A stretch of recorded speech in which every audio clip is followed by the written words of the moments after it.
अभी हमने बात किया था कि नेचर ऑफ रिएक्टेंट के ऊपर रेट ऑफ रिएक्शन डिपेंड करता है, और किस तरीके से करता है ये हम लोग ऑलरेडी देख चुके हैं। अगर आपने नहीं देखा वो, तो please make sure that you are already very clear with this.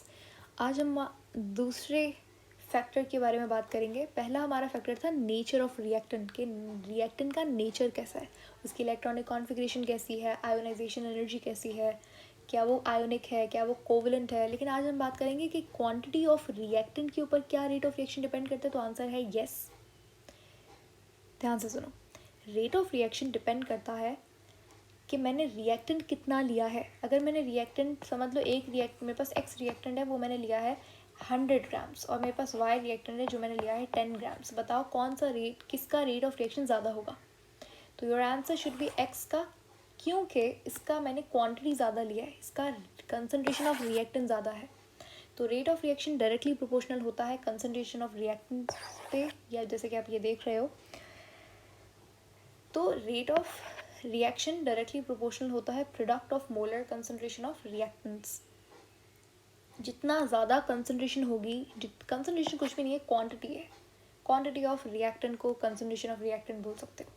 जितना ज़्यादा मैं रिएक्टेंट लूँगी उतना ज़्यादा प्रोडक्ट बनेगा, तो ये रेट ऑफ रिएक्शन भी ज़्यादा होगा ऑफ कोर्स। ये एक क्वांटिटेटिव एनालिसिस के ऊपर मैं बेस्ड बात कर रही हूँ, ठीक है।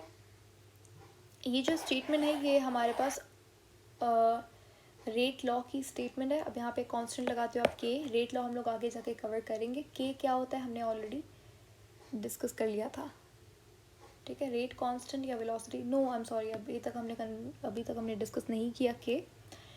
खैर बहुत इंटरेस्टिंग टॉपिक है। के क्या होता है, रेट ऑफ रिएक्शन क्या होता है। रेट ऑफ रिएक्शन तो हो गया, रेट लॉ और ऑर्डर ऑफ रिएक्शन। खैर तो यहाँ पे बहुत अच्छा एग्जाम्पल गिवन है, आपको एकदम क्लियर हो जाएगा। देखो मैंने वुड लिया, वुड को मैंने कंबाइन किया ऑक्सीजन के साथ, वुड को मैंने बर्न किया, यानी कि ये रिएक्शन कौन सा है, कंबस्शन हो रही है, ठीक है। कोई चीज़ का जलना in the presence of oxygen is called combustion. अब यहाँ पे वुड प्लस ऑक्सीजन, ठीक है, और यहाँ पे मैं सादा लकड़ी को जला रही हूँ एटमॉस्फेरिक ऑक्सीजन के अंदर। एटमॉस्फेयर के अंदर ऑक्सीजन होती है 21%। तो यहाँ पे रेट ऑफ रिएक्शन मॉडरेट है, स्लो ही है, ठीक है। आहिस्ता आहिस्ता लकड़ी जो है वो बर्न हो रही है। यहीं पे अगर मैं इसी वुड को जलाऊं 100% ऑक्सीजन के साथ, समझ लो मैं एक सिलेंडर का इस्तेमाल करूं which is filled with oxygen gas, तो अब उसके अंदर 100% ऑक्सीजन है, मैं कोई प्योर ऑक्सीजन सोर्स का इस्तेमाल करूं, तो अब यहाँ पे बताओ रेट ऑफ रिएक्शन फास्ट होगा या स्लो होगा। तो ऑफकोर्स फास्ट होगा। क्यों? क्योंकि यहाँ पे कंसनट्रेशन कम थी, यहाँ पे कंसनट्रेशन ज़्यादा है। तो कंसनट्रेशन रेट ऑफ रिएक्शन के डायरेक्टली प्रोपोर्शनल होता है, इसीलिए यहाँ पे फास्ट रिएक्शन हो रहा है, यहाँ पे स्लो रिएक्शन हो रहा है। क्लियर हो गया। अच्छा एक चीज़ याद रखिएगा, यहाँ पे एक स्टेटमेंट लिखा हुआ है इफेक्ट ऑफ अच्छा अब यहाँ पे मल्टीपल फैक्टर्स है, आगे हम लोग टेम्परेचर सरफेस टेंशन के बारे में बात करेंगे। लेकिन यहाँ पे एक स्टेटमेंट लिखी हुई है कि प्रेशर जो है ना, प्रेशर रेट ऑफ रिएक्शन पे इफेक्ट नहीं करता, ठीक है। ये समझो यहाँ पे मेरे पास ये रिएक्शन 1 है, ये रिएक्शन 2 है। यहाँ पर पहले रिएक्शन के अंदर मैंने प्रेशर दिया 10 mmHg, ठीक है। यहाँ पे मैंने प्रेशर दिया 100 mmHg।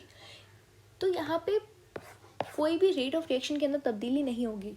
Rate of reaction is not affected by pressure unless आप रिएक्टेंट को गैशियस फॉर्म के अंदर ले रहे हो तो। क्योंकि मैंने बताया था कि अगर तो रिएक्टेंट गैशियस फॉर्म के अंदर है, अगर रिएक्टेंट गैशियस फॉर्म में है तो हम लोग उसकी कंसंट्रेशन कैसे लेते हैं बताओ। अगर रिएक्टेंट गैशियस फॉर्म में है, गैस स्टेट के अंदर है, तो आप कंसंट्रेशन कैसे लोगे, पार्शियल प्रेशर के अंदर लोगे, ठीक है। तो रेट ऑफ रिएक्शन का फॉर्मूला क्या हो जाएगा, partial pressure divided by time. तो इसका यूनिट क्या हो जाएगा, टॉर पर सेकंड, सही है। अच्छा इसके एग्जाम्पल के, अच्छा तो अगर आप रिएक्टेंट गैशियस फॉर्म में लेते हो तो रेट ऑफ रिएक्शन इफेक्ट होगा प्रेशर से। जैसे फॉर एग्जांपल हमारे पास अमोनिया की फॉर्मेशन के लिए एक प्रोसेस होता है हेबर्स प्रोसेस। तो यहाँ पे हेबर्स प्रोसेस के अंदर आप प्रेशर ज़्यादा रखते हो ताकि रेट ऑफ रिएक्शन ज़्यादा हो, जल्दी से ज़्यादा अमोनिया बने। यहीं पे अगर मैं कोई सॉलिड फॉर्म ले लूँ और उसको मैं प्रेशर ज़्यादा दूँ तो कोई इफेक्ट नहीं होगा। अगर मैं प्रेशर कम करूँ, ज़्यादा करूँ, कोई इफेक्ट नहीं होगा। लेकिन अगर आप रिएक्टेंट कोई गैस ले रहे हो तो प्रेशर इफेक्ट करेगा, वरना प्रेशर इफेक्ट नहीं करेगा।